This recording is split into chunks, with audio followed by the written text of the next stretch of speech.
There's something that moves me, and what really moves me is the art of kindness.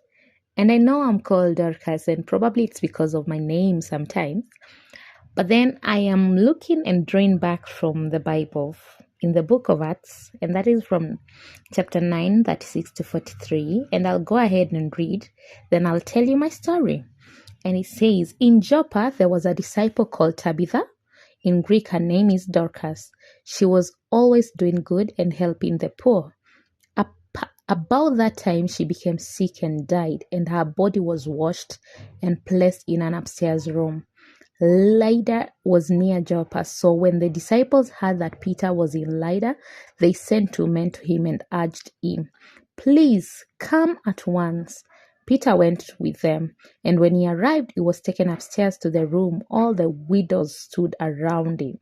Just look at that, crying and showing him the robes and other clothing that Dorcas had made while she was still with them. Peter sent them all out of the room. Then he got down on his knees and prayed.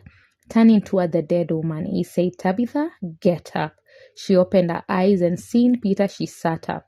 He took her by the hand and helped her to her feet. Then he called for the believers, especially the widows, and presented her to them alive. This became known all over Joppa, and many people believed in the Lord. Peter stayed in Joppa for some time with a tanner named Simon.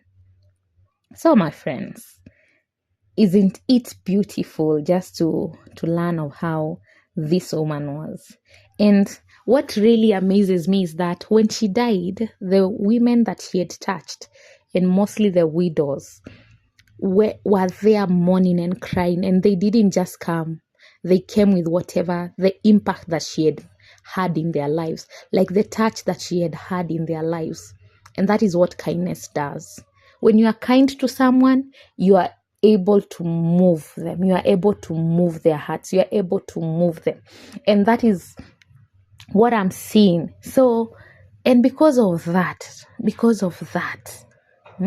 we see that she was able to be brought back to life.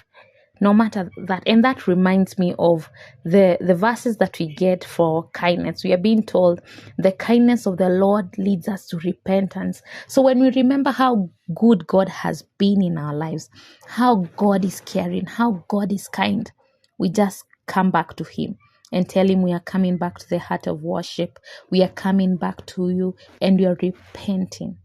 And then Galatians 5:22-23 says, but the fruit of the Spirit is love, joy, peace, patience, kindness, goodness, faithfulness, gentleness, and self-control, without which there is no law.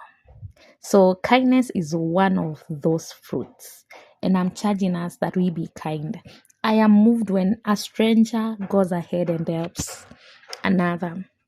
And I know that there's this song that there is a place up there for people like you.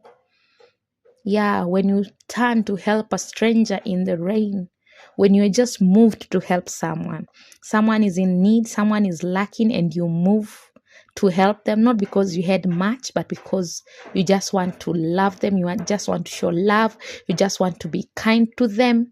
Yeah, and people give not because of the abundance of what they have, but it's because of the abundance of their heart. So let us learn to be givers. Let us learn to be kind to others. Let us learn to show love. We are spreading the love of Christ. Remember to subscribe, share, and hit that notification button. Always happy to have you around. Bye-bye.